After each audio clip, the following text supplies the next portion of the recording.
What's up, it's Sierra LaFay. Welcome to my channel. This is going to be another quick video. If you guys saw my last video about my hair goals for 2025, one of the main things is growing my hair and retaining the length.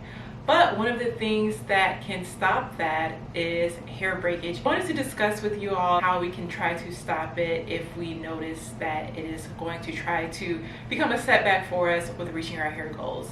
But don't want to ramble too much, entonces vamos a empezar. Hair breakage is a result of external factors from dryness, over manipulation, overuse of heat. Now you are going to experience some breakage and some hair shedding in general, but when you're starting to notice that it is a lot more than usual, that's something that you really want to look into to see what's causing this and then how to take the steps into helping to stop and prevent it from continuing to happen. You can tell the difference between when the hair is breaking and when the hair is shedding, because hair breakage is usually when the strands are very short that you see have fallen out, while the hair shedding are your very long strands, and generally you can still see the little bulb at the very top of the strand to let you know that it has come from the root. So with hair breakage, let's break down the elements that I described.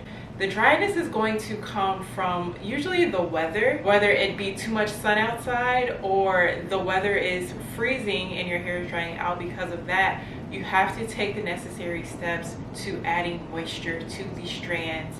And this may be something that you need to do 3 times a week, twice a week. Figure out what your hair needs, but you'll know that your hair isn't dry when you're going through the ends and it feels pretty moisturized or just feels softer, and then you're not getting any type of little strands coming to your palms or your hands because it's literally breaking off as soon as you do anything to it. Then not only do you want to use a moisturizer on your hair, you want to seal in that moisture with an oil.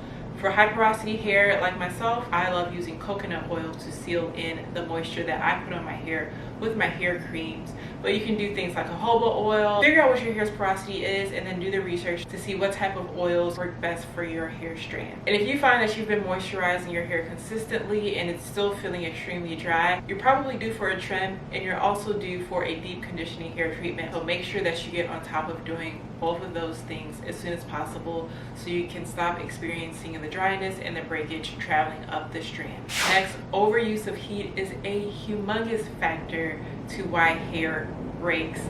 If you're heat trained natural, this is something you have to be very cautious of, because I find myself too a lot of the times wanting to add the flat iron to my hair throughout the week for touch-ups, but you cannot put the flat iron on your hair more than once a week. And for some people, you can't put it on your hair more than once a month. You just have to figure out what your hair needs. But always use a heat protectant too when you are using a heating tool, because that's going to help with greatly minimizing some of that damage with your flat irons and blow dryers. But you have to be cautious of how much heat you put on your hair and what your hair actually can handle, because some porosities and just some hair types can handle more heat than others. You gotta figure out what works best for you. And then the over manipulation of your hair. I know there is quite a few hair girlies, me being included, at least back in the day, who loves playing in their hair. Now so much, I just want somebody else to do my hair for me.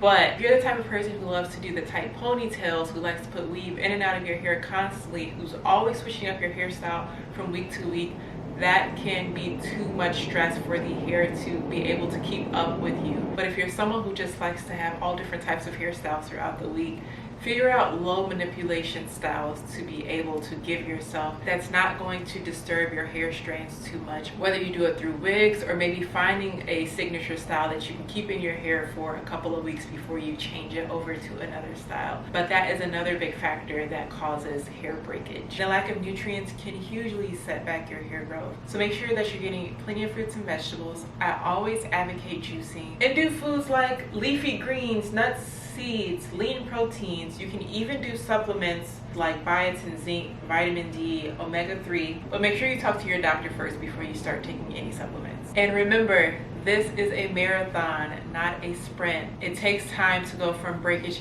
to thriving, healthy hair. Give yourself time, be consistent, give yourself grace.